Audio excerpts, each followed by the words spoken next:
প্রিয় শিক্ষার্থী বন্ধুরা, আজকে আমরা আলোচনা করব আমাদের পাঠ্য বই থেকে নমুনা প্রশ্নের মধ্যেই একাদশ অধ্যায়ের সৃজনশীল প্রশ্ন নং 1 নিয়ে।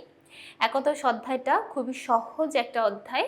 এই অধ্যায়ে দেখবে ম্যাক্সিমাম ক্ষেত্রে প্রশ্নগুলো খুবই ছোট থাকে, অল্প ছোট প্রশ্ন, আবার উত্তরটাও কিন্তু খুবই ছোট হয়। কিন্তু এখানে আমাদের ক্যালকুলেশনটা একটু বেশি করতে হয় এবং বুঝে বুঝে অ্যান্সার করতে হয়। তো যেহেতু বুঝে বুঝে অ্যান্সার করতে হয়, সো প্রথমেই আমরা কোশ্চেনটা ভালো মতো পড়ে ফেলবো।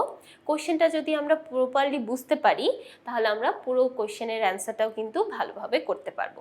সো এখানে আমরা প্রশ্ন নং 1-এ একদম শুরু থেকেই দেখব। প্রথমে আমরা এখানে দেখতে পাচ্ছি ঢাকার শাহিন ফ্রুট কর্নারের 2025 সালের জুন মাসের প্রথম সপ্তাহের লেনদেন। এখানে শুধুমাত্র একটা সপ্তাহের লেনদেনগুলোই বলা হয়েছে। এই বিষয়গুলো আমরা একটু খেয়াল রাখবো, এটা মাসের হিসাব বলা হচ্ছে নাকি বাৎসরিক হিসাব বলা হচ্ছে, সব কিছু। যেমন এখানে আমাদের জুন মাসের মধ্যেই শুধুমাত্র প্রথম সপ্তাহের হিসাবগুলোর কথাই বলা হয়েছে। রাজশাহী থেকে প্রতি ঝুড়ি 500 টাকা দরে 200 ঝুড়ি আম ক্রয়, অর্থাৎ প্রত্যেকটা ঝুড়ির দাম হলো 500 টাকা করে, এবং এখানে আমরা 200 ঝুড়ি আম ক্রয় করেছি। তো 200 ঝুড়ি আম প্রত্যেকটার দাম 500 টাকা করে, মানে এখানে ঝুড়ি প্রতি 500 টাকা করে। এখানে কিন্তু কেজি প্রতি হিসাবটা বলা হয়নি। পরবর্তী সমন্বয়ের মধ্যে বা পরবর্তী এন্ট্রিটাতে দেখো আবার বলা হয়েছে প্রতি ঝুড়িতে আমের পরিমাণ 10 কেজি, তার মানে এক একটা ঝুড়ির মধ্যে 10 কেজি করে আম আছে, এবং এরকমভাবে প্রত্যেকটা ঝুড়ির দাম হচ্ছে 500 টাকা। এর জন্য মোট ট্রাক ভাড়া দিতে হয় 5000 টাকা। তারপর বলা হয়েছে ঝুড়ি প্রতি আমের জন্য প্যাকিং খরচ 200 টাকা, তার মানে একটা ঝুড়ির জন্য প্যাকিং খরচ 20 টাকা। তাহলে এরকম যেহেতু আমরা 200টা ঝুড়ি ক্রয় করেছি, টোটালটার জন্য কত টাকা হবে সেটা আমাদের বের করে নিতে হবে। তারপর বলছে ঢাকায় ট্রাক থেকে আম নামানোর পর দেখা গেল 10 ঝুড়ি আম সম্পূর্ণ নষ্ট হয়ে গিয়েছে, তার মানে এটা কিন্তু আমরা আর বিক্রি করতে পারবো না। এই যে যেটা নষ্ট হয়ে গেছে, বিক্রয়ের অনুপযোগী, সেটা পুরোটাই লস এবং পুরোটাই বাদ। আমরা টোটাল কিনেছি 200 ঝুড়ি, কিন্তু দেখা গেল 10 ঝুড়ি আম কোনোভাবে নষ্ট হয়ে গেছে। তারপর বলছে আম বিক্রয়ের জন্য উক্ত সপ্তাহে দোকান ভাড়া 2000 এবং বিক্রয় কমিশন প্রদান করা হলো 1000 টাকা।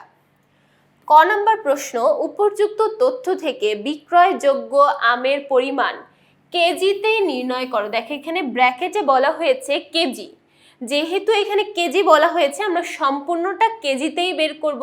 এখানে কিন্তু ঝুড়ি প্রতি বিক্রি করলে বের করলে হবে না, আবার টাকায় বের করলেও হবে না, আমাদের কেজি প্রতি বের করতে হবে। ওকে, তাহলে আবার একটু আমরা দেখি এখানে কি কি ইনফরমেশন আছে। প্রথমে বলা হয়েছে আমরা টোটাল 200 ঝুড়ি আম কিনেছি এবং 200 ঝুড়ির মধ্যে প্রত্যেকটা ঝুড়ির মধ্যে 10 কেজি করে আম আছে। পরবর্তীতে আবার বলা হয়েছে যে কোনো কারণে 10 ঝুড়ি আম নষ্ট হয়ে গেছে। আমরা 200 ঝুড়ি কিনে এনেছি ঠিক আছে, কিন্তু তার মধ্যে 10 ঝুড়ি আম নষ্ট হয়ে গেছে। তাহলে এবার আমরা দেখি টোটাল আমাদের বিক্রয়যোগ্য আমের পরিমাণটা কত, অর্থাৎ কতটুকু আম অ্যাকচুয়ালি আমরা বিক্রি করতে পারবো। যেটা নষ্ট হয়ে গেছে সেটা তো আর আমরা বিক্রি করতে পারছি না, তাহলে আমরা যেগুলো বিক্রি করতে পারবো সেটা বের করব। তাহলে এখন আমরা একটু দেখি, আমরা এখানে আম ক্রয় করেছি টোটাল 200 ঝুড়ি এবং প্রত্যেক ঝুড়িতে আছে 10 কেজি করে। তাহলে এখানে যদি আমরা টোটালটা বের করি, এখানে দাঁড়াচ্ছে 2000 কেজি। এবার এখান থেকে আমরা মাইনাস করে দিব নষ্ট আমের পরিমাণ। এবার তাহলে দেখো নষ্ট আম বলা হয়েছে টোটাল 10 ঝুড়ি আম নষ্ট হয়ে গেছে। 10 ঝুড়ি আম নষ্ট হয়ে গেছে, 10 ঝুড়ির মধ্যে 10 কেজি করে ছিল, তাহলে টোটাল নষ্ট হয়ে গেছে 100 কেজি। 100 কেজি আম নষ্ট। তাহলে 2000 থেকে যদি আমরা 100 বাদ দিয়ে দিই, তাহলে 1900 ঝুড়ি অর্থাৎ 1900 কেজি ঝুড়ি আম এখনো অক্ষত আছে, এবং এই 1900 কেজি এইটাই হচ্ছে আমাদের বিক্রয়যোগ্য, অর্থাৎ এটাকে আমরা বিক্রি করতে পারবো। যেটা নষ্ট হয়ে গেছে সেটাকে আমরা বাদ দিয়ে দিয়েছি, তার মানে আমাদের বিক্রয়যোগ্য আমের পরিমাণ 1900 কেজি। দেখো এটাকেই কিন্তু আমরা ছক আকারে সুন্দরভাবে প্রেজেন্ট করেছি। আমাদের মোট আম ক্রয় করা হয়েছে 2000 কেজি, তারপর এখান থেকে আমরা বাদ দিয়ে দিয়েছি নষ্ট আমের পরিমাণ 100 কেজি, মাইনাস করলে থাকছে 1900 কেজি। এরপর চলে যাচ্ছি খ নাম্বার প্রশ্নে। খ নাম্বার প্রশ্নে বলা হয়েছে শাহিন ফ্রুট কর্নারের বিক্রিত আমের মোট ব্যয় নির্ণয় করো, অর্থাৎ টোটাল কি কি খরচ হয়েছে সেই মোট ব্যয় আমাদের এখানে নির্ণয় করতে বলা হয়েছে। তাহলে আমরা একটু দেখি ব্যয়গুলো কি কি হয়েছে। প্রথমে আমরা ক্রয় করেছি সেই বাবদ আমাদের একটা খরচ হয়েছে, তারপর আমরা ট্রাক ভাড়া প্রদান করেছি, তারপর প্যাকিং খরচ প্রদান করেছি এবং সবার শেষে দোকান ভাড়া বিক্রয় কমিশন প্রদান করেছি। তাহলে যেহেতু আমরা ক্রয় করলাম, প্রথমত আমরা ক্রয় মূল্যটা দিয়ে স্টার্ট করব। তাহলে এখানে আমরা শুরু করব খ নাম্বার আমাদের বলা হয়েছে মোট ব্যয়ের পরিমাণটা নির্ণয় করতে। তাহলে মোট ব্যয় যদি আমরা নির্ণয় করতে চাই, আগে আমাদের ক্রয় মূল্যটা বের করতে হবে। প্রথমে আমরা লিখব আমের ক্রয় মূল্য। আচ্ছা, আমের ক্রয় মূল্যটা আমরা কিভাবে বের করব? এখানে আমাদের বলা হয়েছিল প্রত্যেকটা ঝুড়ির দাম 500 টাকা করে এবং আমরা টোটাল ক্রয় করেছি 200। দেখো যদিও আমরা 1900 পিস বিক্রি করতে পারবো, এখানে কিন্তু কত পিস বিক্রি করতে পারবো বা পারবো কিনা সেটা কিন্তু ম্যাটার না। আমরা এখানে দেখছি আমাদের টোটাল কতটুকু টাকা খরচ হয়েছে বা ব্যয় হয়েছে। তো যখন আমরা ক্রয় করেছি তখন তো ওই 10 কেজি ঠিকই ছিল, তো সেই জন্য আমরা কিন্তু এইখানে আর সেই হিসাবটাকে নিয়ে আসবো না, আমরা টোটালটারই হিসাব করব। তাহলে দেখো আমরা যদি টোটালটা বের করি, এখানে 500 গুণ 200 অর্থাৎ 500 টাকা প্রত্যেকটা ঝুড়ির দাম এবং 200 ঝুড়ি আমরা টোটাল ক্রয় করেছি। তাহলে টোটাল ক্রয় করেছি 1 লক্ষ টাকার আম। এবার এটার সাথে আমরা যোগ করব আমাদের প্রত্যক্ষ খরচগুলো। এখানে আমরা দুইটা প্রত্যক্ষ খরচ দেখতে পাচ্ছি। প্রত্যক্ষ খরচ কোনগুলো? যেগুলো ক্রয় করার সময় আমাদের করতেই হয়েছে এবং ক্রয়ের সাথে এটা সরাসরি যুক্ত, এরকম খরচকে আমরা সাধারণত প্রত্যক্ষ খরচ বলি। যেমন দেখো এখানে আমরা ট্রাক ভাড়া প্রদান করেছি 5000 টাকা এবং ঝুড়ি প্রতি প্যাকিং খরচ প্রদান করেছি 20 টাকা করে। তাহলে এই দুইটা হচ্ছে আমাদের প্রত্যক্ষ খরচ। তাহলে প্রথমে নিয়ে আসি ট্রাক ভাড়া। ট্রাক ভাড়া প্রদান করেছি 5000 টাকা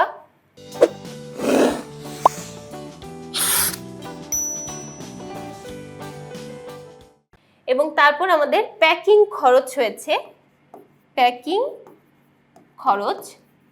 প্যাকিং খরচ টোটাল হয়েছে 20 টাকা করে, অর্থাৎ একটা ঝুড়ির জন্য 20 টাকা, এরকম আমরা 200 ঝুড়ির জন্য প্যাকিং করেছি। 200 ঝুড়ির জন্য প্যাকিং খরচ তাহলে হবে টোটাল 4000 টাকা। ওকে, তাহলে টোটাল আমাদের এখানে প্রত্যক্ষ খরচের পরিমাণ দেখতে পাচ্ছি 9000 টাকা। এবার তাহলে যদি আমরা এই ক্রয় মূল্যের সাথে টোটাল আমাদের প্যাকিং খরচটা যোগ করে দিই, তাহলে কিন্তু আমাদের আমের মোট ক্রয় মূল্যটা আমরা এখানে পেয়ে যাব। তাহলে 1 লক্ষ টাকা এবং 9000 টাকা, তাহলে টোটাল 1,09,000 টাকা এবং এটার নাম আমরা লিখব মোট ক্রয় মূল্য। শুধু মোট ক্রয় মূল্যই কিন্তু আমাদের মোট খরচ না, এছাড়াও আমাদের যেহেতু ব্যবসাটা পরিচালনা করতে হয়, ব্যবসা পরিচালনা করার সাথে আমাদের আরও কিছু ব্যয় জড়িত, এগুলোকে আমরা সাধারণত পরোক্ষ ব্যয় বলি, যেগুলো আদার্স কিছু ব্যয় যেটা সরাসরি আমাদের ক্রয়ের সাথে জড়িত নয়, সেটাকে আমরা পরোক্ষ ব্যয় হিসেবে লিখতে পারি। পরোক্ষ ব্যয়ের মধ্যে এখানে আমরা দুইটা বিষয় দেখতে পাচ্ছি, একটা দোকান ভাড়া 2000 এবং আরেকটা হচ্ছে বিক্রয় কমিশন। তাহলে এখন আমরা যোগ করব পরোক্ষ ব্যয় যোগ পরোক্ষ ব্যয়। আমরা প্রত্যক্ষ ব্যয় দেখলাম যেটা সরাসরি ক্রয়ের সাথে জড়িত, পরোক্ষ ব্যয়টা সরাসরি ক্রয়ের সাথে জড়িত না। তাহলে দোকান ভাড়ার পরিমাণ ছিল 2000 এবং বিক্রয় কমিশন বিক্রয় কমিশনের পরিমাণ 1000 টাকা। তাহলে টোটালটা যোগ করলে আমরা এখানে দাঁড়াচ্ছে 3000 টাকা। এবার এই 3000 টাকা 1,09,000 টাকার সাথে যোগ করলে আমরা টোটাল ব্যয় বা মোট ব্যয়ের পরিমাণ পাবো। তাহলে 1,09,000 আর হচ্ছে 3000 টাকা টোটাল যোগ করলে 1,12,000 টাকা। এই 1,12,000 টাকা হচ্ছে আমাদের আমের সাথে জড়িত বা এই যে আমের বিজনেস এটার সাথে জড়িত মোট ব্যয়, এবং এটাই কিন্তু আমাদের এখানে বের করতে বলা হয়েছে। তাহলে আমাদের এখানে মোট ব্যয়ের পরিমাণ 1,12,000 টাকা। এরপর চলে যাচ্ছি গ নাম্বার প্রশ্ন। গ নাম্বার প্রশ্নে এখানে বলেই দেওয়া আছে যদি আমাদের মোট ব্যয় 1,15,000 টাকা হয়, 1,15,000 টাকা ধরে 20% মুনাফায় প্রতি ঝুড়ি এবং প্রতি কেজি আমের বিক্রয় মূল্য নির্ণয় করো। এখানে দুইটা জিনিস বের করতে বলা হয়েছে। প্রথমটা হলো প্রতি ঝুড়ি আমের দাম এবং তারপর প্রতি কেজি আমের দাম। তাহলে দেখো ইন্ডিভিজুয়ালি দুইটাকেই কিন্তু আমাদের অ্যান্সার হিসেবে দেখিয়ে দিতে হবে। এবং আরও একটা অ্যান্সার আমাদের বলা হয়েছে যে মোট ব্যয় যদি এত টাকা হয় তাহলে এত পার্সেন্ট মুনাফায় অ্যাকচুয়ালি বিক্রয় মূল্যটা কত হবে। তাহলে আমরা স্টার্ট করি। আমাদের এখানে প্রথমে বলা হয়েছে মোট ব্যয়টা আমরা ধরবো 1,15,000 টাকা। তাহলে প্রথমে লিখি মোট ব্যয় 1,15,000 টাকা। এটার সাথে যোগ হবে মুনাফা এবং মুনাফার পরিমাণ বলা আছে 20%।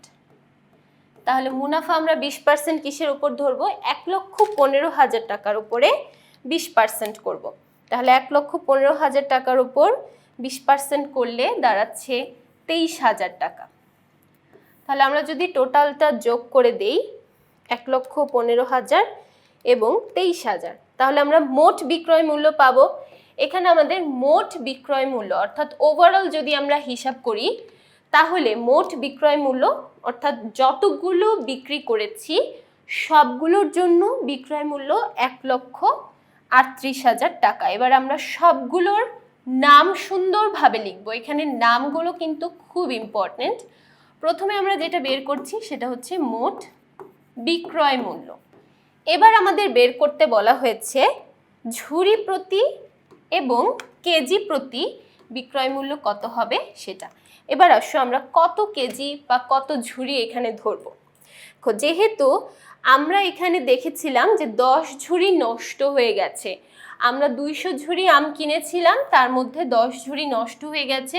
সো এখনো অবধি অক্ষত আছে 190 কেজি 90 ঝুড়ি আম, 190 ঝুড়ি আম। এবং আমরা যদি কেজি প্রতি হিসাব করতে চাই, কেজির হিসাবটা আমরা অলরেডি কতেই বের করেছিলাম, সেটা হচ্ছে 1900 কেজি। 1900 কেজি এখনো অক্ষত আছে এবং 190 ঝুড়ি আম এখনো অক্ষত আছে। তাহলে আমরা যখন প্রতি ঝুড়ি আমের বিক্রয় মূল্য বের করব তখন 190 দ্বারা ভাগ করব, এবং যখন আমরা প্রতি কেজি আমের বিক্রয় মূল্য বের করব তখন 1900 দ্বারা ভাগ করব। তাহলে প্রথমে আমরা বের করি প্রতি ঝুড়ি আমের বিক্রয় মূল্য।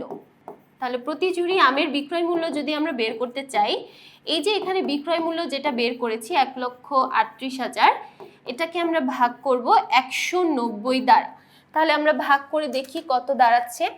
এখানে আমাদের প্রতি ঝুড়ি আমের বিক্রয় মূল্য দাঁড়াচ্ছে 726.32 টাকা। 726.32 টাকা। এটাও কিন্তু আমাদের একটা অ্যান্সার। সো অবশ্যই এখানে আমরা ব্যালেন্সিং করে দিব। আরও একটা অ্যান্সার আমাদের এখানে বের করতে বলা হয়েছে প্রতি কেজি আমের বিক্রয় মূল্য। তাহলে প্রতি কেজি আমের বিক্রয় মূল্য যদি আমরা বের করতে চাই তখন আমাদের 1900 দ্বারা ভাগ করতে হবে। কোনটাকে ভাগ করব? এখানে এই যে টোটাল বিক্রয় মূল্য, এটা হচ্ছে ওভারঅল সম্পূর্ণটার জন্য। আমরা শুধুমাত্র 1 পিস বা 1 কেজির আমের বিক্রয় মূল্য চাচ্ছি। 1 কেজি আমের বিক্রয় মূল্য তাহলে দাঁড়াবে 1,38,000 ভাগ 1900। 900, তাহলে এখানে দাঁড়াচ্ছে 72.63 টাকা। 72.63 টাকা। তাহলে দেখো মোট বিক্রয় মূল্য হলো 1,38,000 টাকা। তারপর আমরা প্রতি ঝুড়ির বিক্রি মূল্য বের করলাম 726.32 টাকা। আমরা কিনেছিলাম 500 টাকা দিয়ে, বিক্রি করছি 726.32 টাকা করে, এবং প্রতি কেজি আম বিক্রি করছি 72.63 টাকা করে। তাহলে যেহেতু আমাদের কোশ্চেনের মধ্যে তিনটা আলাদা আলাদাভাবে বের করতে বলা হয়েছিল, আমরা তিনটাকেই কিন্তু একটা ছকের মধ্যে দেখিয়েছি এবং তিনটাই আমাদের অ্যান্সার, তাই তিনটার নিচে আমরা ব্যালেন্সিং করে দিয়েছি। তাহলে এখানে আমরা দেখলাম কিভাবে আমরা মোট ব্যয় বের করতে পারি এবং মোট ব্যয় থেকে কিভাবে আমরা বিক্রয় মূল্য পর্যন্ত নির্ণয় করতে পারি। আশা করছি পুরো সৃজনশীলটাই সবাই খুব ভালোভাবে বুঝতে পেরেছো। পরবর্তী পর্বগুলো দেখার জন্য সবাইকে আমন্ত্রণ জানিয়ে আজকে এখানেই শেষ করছি। সবাইকে ধন্যবাদ।